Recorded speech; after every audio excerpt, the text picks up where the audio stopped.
Prairie Mosaic is funded by the Minnesota Arts and Cultural Heritage Fund with money from the vote of the people of Minnesota on November 4th, 2008. The North Dakota Council on the Arts, and by the members of Prairie Public. Welcome to Prairie Mosaic, a patchwork of stories about the people and places that contribute to the arts, culture, and history in our region.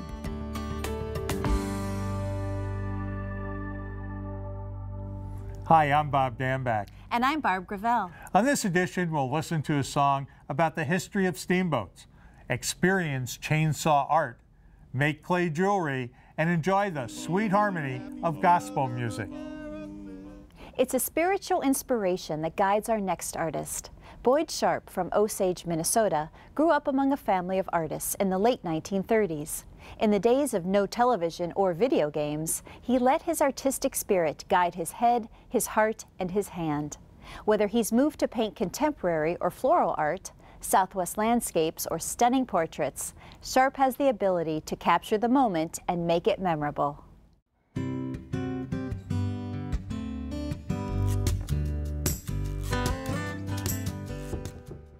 Well, I was born in St. James, Minnesota. That's where I also was kind of introduced to art. And what I do first, I set them down flat, because they have to be flat. They cannot be turned because the paint will run. First thing in art was my mother would take me into the post office in St. James. And there they had an Art Deco painting up on the wall. It was Indians, and they were spearing fish, and they were they were harvesting, and it was that Art Deco type. Now, I didn't know what Art Deco was at that time, but it just fascinated me. Now we got to put a little more color on it. All I did was art, basically, because my grades were so terrible. That was the only thing that got me passed. I didn't care. I used to decorate my school papers with different colors and this and that. It was the only thing that looked nice on the papers. And I like to experiment. I always was experimenting. I did a painting with rollers, and those are all fun things for me. When a painting becomes mechanical, when you've done it enough times, so you kind of want to change, then I change to something else. I'm not one of these painters that you can catalog. I mean, you never know what I'm going to do next, because I never know. I tried to find a brush that would work. But this actually works the best. I just cut a little bit off all of these Norway pines out here, and then I can kind of come up with what I want to do. But first, I'm just going to move it around just a little bit, not much. Then we're going to go outside. When you start out with that painting and you set it down, and you start moving these colors, and then you get a little bit farther down and say, boy, purple would look good here, or something would look good over here. And it's always evolving. Now I take these outside. It's a little cool today, but it'll be just fine. It's just the excitement, and I don't know what's going on around me at all when I'm painting. There's no radio on, no television, no nothing. And I'll move it around just a little bit. See what we get. See that mess? Now we'll go back inside. You're in your zone. Artists are a funny thing that way. You just get in your zone. You do not want to be bothered or anything else. And, well, the spiritual part of it is when I get done with a painting, I have no idea how I did it. And I always figured I was guided a little bit, especially my religious paintings, because they just seem to come out. I mean, it's there. And to me, to try to explain how it got there, I didn't go to school. I didn't, I have nobody behind me saying you got to do this or you got to do that. It probably would have been nice to have that. Now, New York is one of my markets because of the 911 painting. And when they hit the first tower, then I started watching it, because this was really something. And then they hit the second tower. An announcer said, I hope the people in the United States will think this is just a New York thing, and kind of sweep it under the table. Well, they didn't have to worry about that. It united us like you wouldn't believe. So then I decided that I'm going to paint the 911 painting. I started out with the eagle, and then the flag I already had, and I hung that up in my studio. And then I went over and I got some other magazines, and way down in the corner they had this fireman going like this, as you can see in the picture. Well, I got him in there and I was trying to figure out what to put on his hat. So I put USA on there because it's for all of us. I was sleeping up in my studio at that time. About 2 o'clock in the morning, I decided to just put the torch in. It just came out the way I wanted to, and then I thought, well, should I paint the claw of the eagle on there to hold it? And it wouldn't have taken me long. Anyway, I decided, no, we all have to hold that. So that's why it's just hanging in space. I did the whole thing in 6 days. It just went, but this is another one where I don't know how in the world I did those paintings. I mean, the paint you just put the thing in the dip and then boom, and it's there. What I wanted to show was just the towers. I was going to paint the buildings around it and everything else, and I just wanted the blue towers. And I had received a card from one of the fire departments. They had taken the picture that they had on there from the ocean, right at it. So that's basically what I used for the design. And then after I got it all done, I was surprised on how well it worked out. There's one of these divine things again. And I've taken it to several shows, and the people would come and look at it, and they would just look at it. And then they would bring other people back and look at it, and they didn't really say a whole lot. And so I call it silence. And it's kind of my personal memorial to the 9/11 disaster. Looking at the shallow twists and turns of the Red River, it's hard to imagine that steam-powered paddle wheel boats were once the most important transportation link between St. Paul and Winnipeg. This original song by Minnesota musician Elisa Curran tells the tale of willpower and cutthroat competition that occurred when steamboats plied the Red River.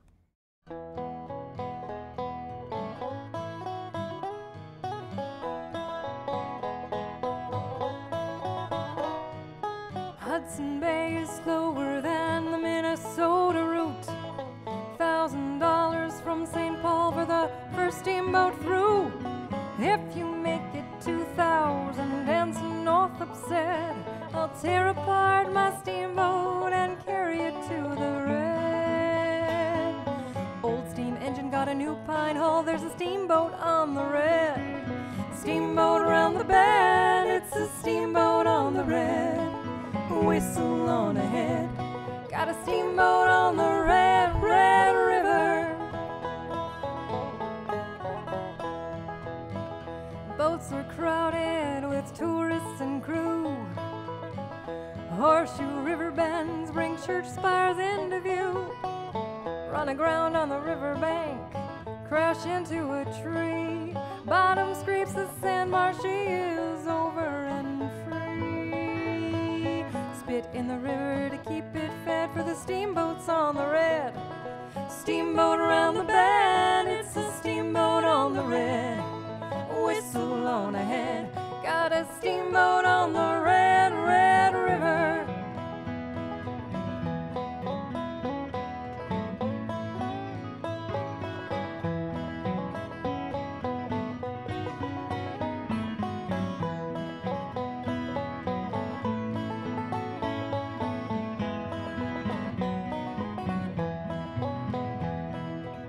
Winnipeg unloads, pull tables, printing presses, flour paper plows, fancy dresses, whistles screech, paddles pang, time to fill the hold.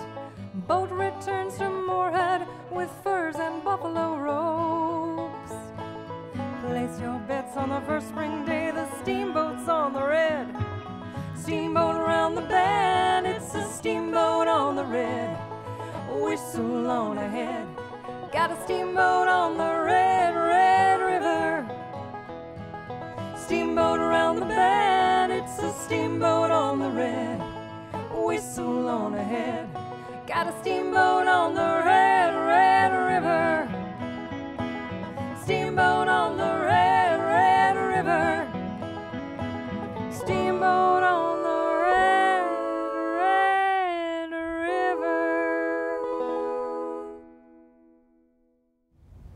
Chainsaw sculpture was a natural progression for Joe Van Cleve. Growing up in rural Minnesota, he always appreciated nature and looked for creative outlets. So when Joe's dad started experimenting with chainsaw carving, he decided to give it a try too. Today, his work is constantly evolving as he works to improve with every new challenge.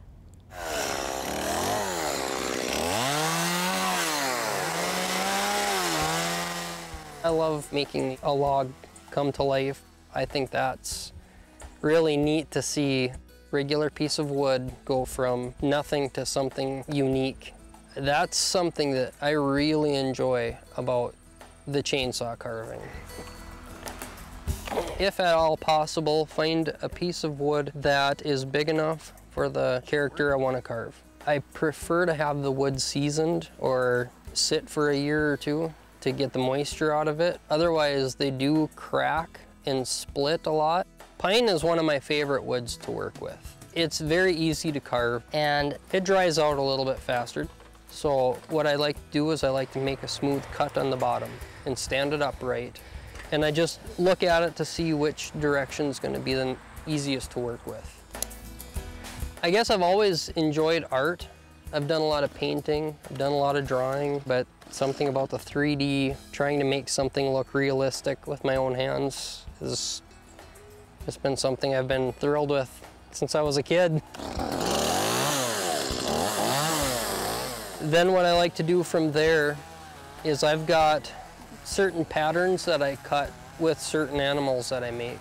I make a few cuts just to get the rough outlines done, and that eliminates probably 75% of my cuts. And then from there I can do a lot more detail work. There's lots of little tricks that I've learned along the way. Back cutting and forward cutting, what's gonna dull the teeth on your chainsaw faster. Not hitting the ground at all, because that'll really wreak havoc on your chainsaw.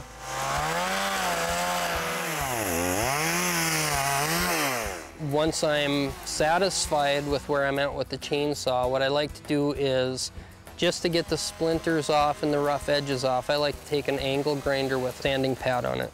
And I like to go over that and smooth out any of the rough edges I don't like. And then I color it from there, depending on what I think it needs. If I want to char it with fire or if I want to paint it with spray paint. It was all trial and error. And there's plenty of pieces I don't have in my yard that have become firewood. There's a lot of little detail. That's why I say practice as much as you can, because there's so many different things that you can do.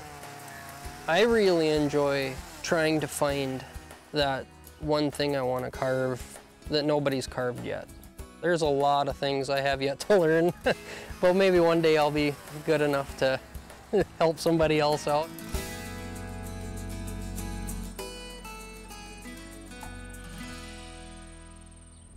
Jennifer Patterson of Alvarado has been making jewelry for years, but it's the creative method she uses that makes her jewelry one of a kind.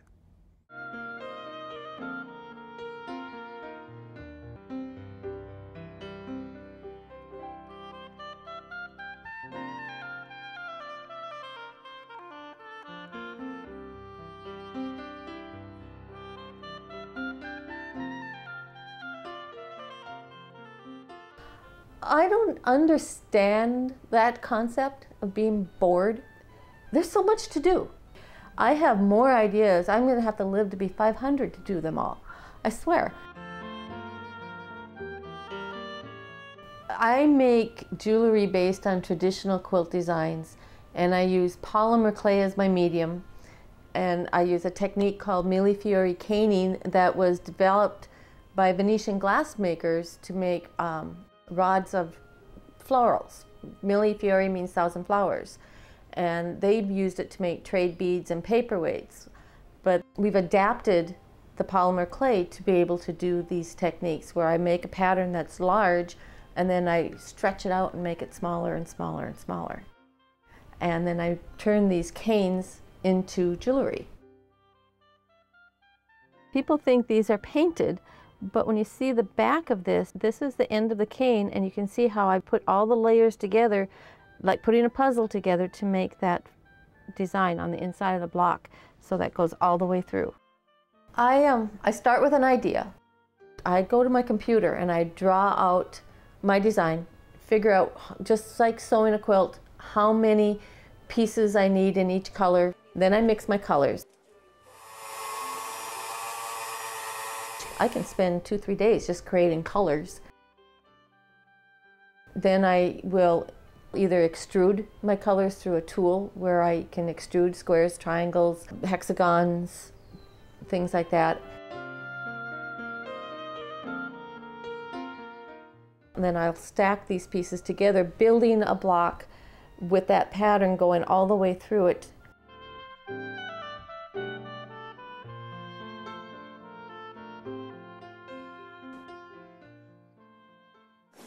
And I can start with something that's about 4 or 5 inches square by 8 inches long, and then I'll take that design and I'll compress it and pull it and stretch it and make it smaller, cut it into sections and recombine it to make a more complex design.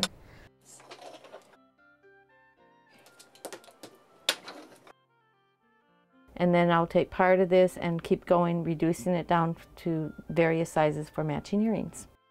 After I have my canes built, then I'll take my slices for the pins or for the beads. So this is my representation of stitches. They get baked in the oven, and then we'll assemble them into the jewelry. Well, here's an Underground Railroad pin.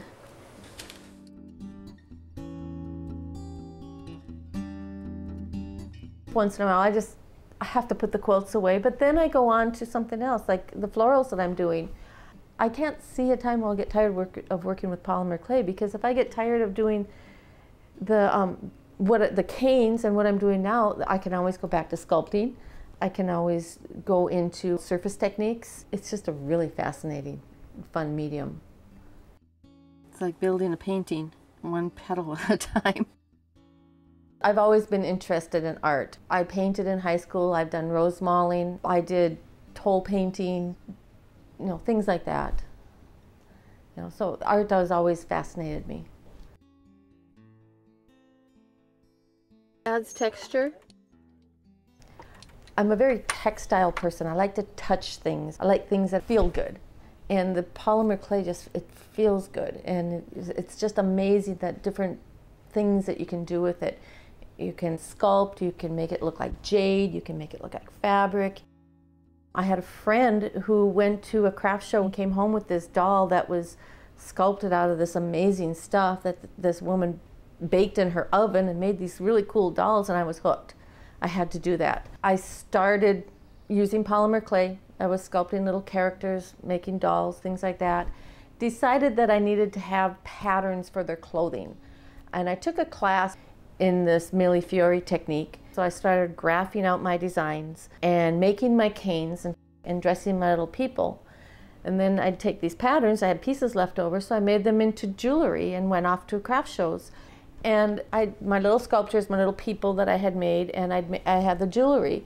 And basically the little people watched the jewelry fly off the shelves.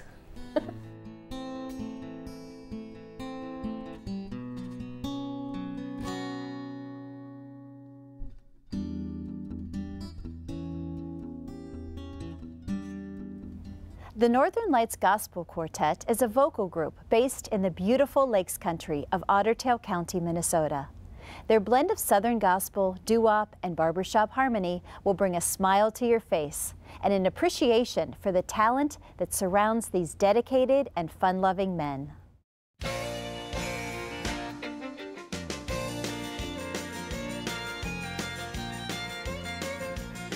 I'm gonna sing just as long as it takes for a song to make sad heavy spirits free.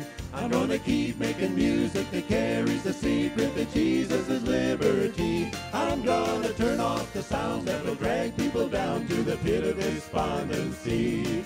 With the sweet happy tune, he is coming soon for his children like you and me. It's a song that'll carry a message along through the densest of foggy nights. And a tune is the rope that can throw a man hope when he's going down for the third time. It's a sweet melody that can cut your heart free from the chains of a past defeat. And you suddenly see through the sweet harmony a path for your wandering feet. I'm gonna sing just as long as it takes for a song to make sad, heavy spirits free. I'm gonna keep making music that carries the secret that Jesus is liberty. I'm gonna turn off the sounds that will drag people down to the pit of despondency. With the sweet happy tune, he is coming soon for the children like you and me. Don't tell me the world is a hopeless old place and I might as well just give in to the doom and gloom. Life's a waiting room for the blow that'll do us all in. I can't sympathize when before my eyes is the hope shining bright as day. I'm gonna follow the song that keeps drawing me on, with my feet dancing all the way.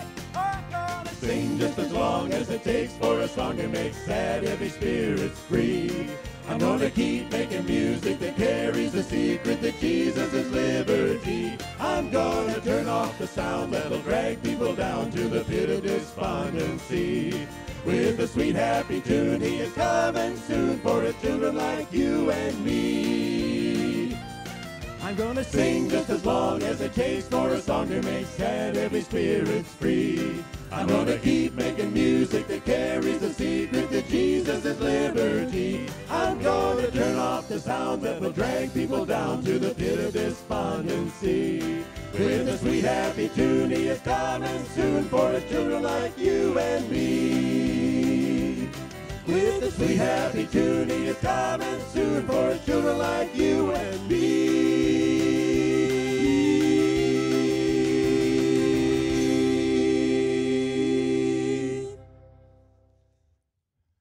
Well, hi, my name is Rich Treptow.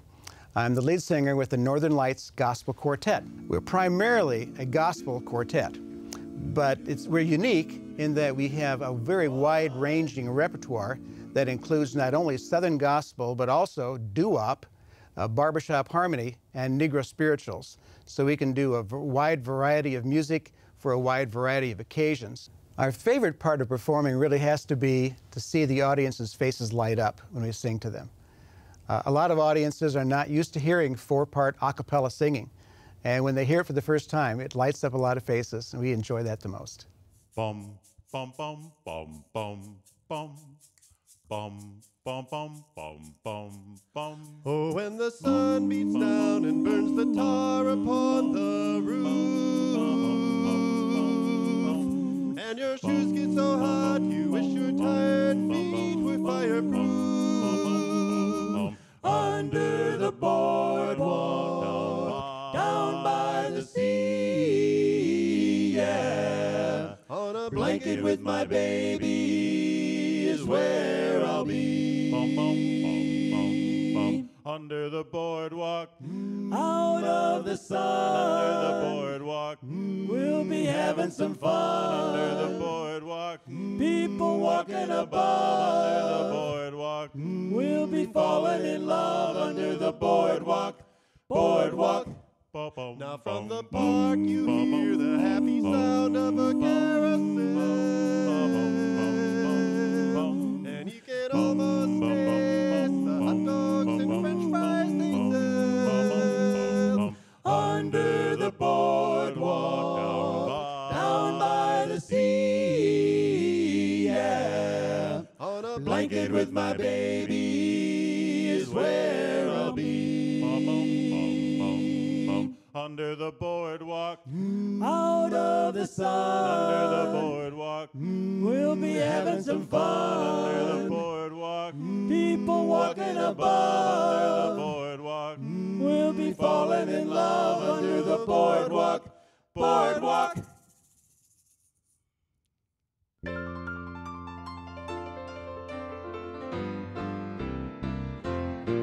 Oh, it's a great, great morning, your first day in heaven when you stroll down the Golden Avenue. There are mansions left and right, and you thrill to every side, and the saints are always smiling, saying, how do you do? Oh, it's a great, great morning, that first day in heaven when you realize your worrying days are through.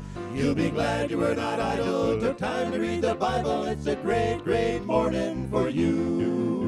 I had a dream and I confess I hated to awake. He dreamt he was an angel at the great pearly gate. St. Peter said, why hello there, where have you been? We've got your mansion ready, so come right in. And then he rang for an angel to act as a guide. He spread his wings a time or two and learned how to fly. Oh, it's a great, great morning, your first day in heaven, when you stroll down the Golden Avenue. There are mansions left and right, and you thrill to every side, and the saints are always smiling, saying, how do you do? Oh, it's a great, great morning, that first day in heaven, when you realize your worrying days are through.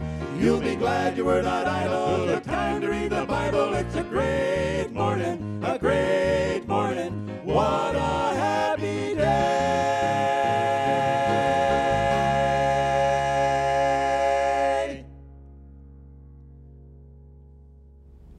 Thank you for joining us for this edition of Prairie Mosaic. If you know of an artist, a topic, or an organization in our region that you think might make for an interesting segment, please contact us at prairiemosaic@prairiepublic.org. I'm Bob Danback.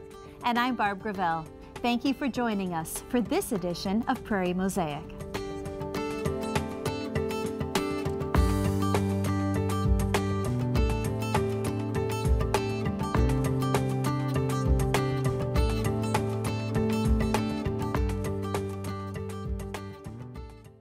Prairie Mosaic is funded by the Minnesota Arts and Cultural Heritage Fund with money from the vote of the people of Minnesota on November 4th, 2008.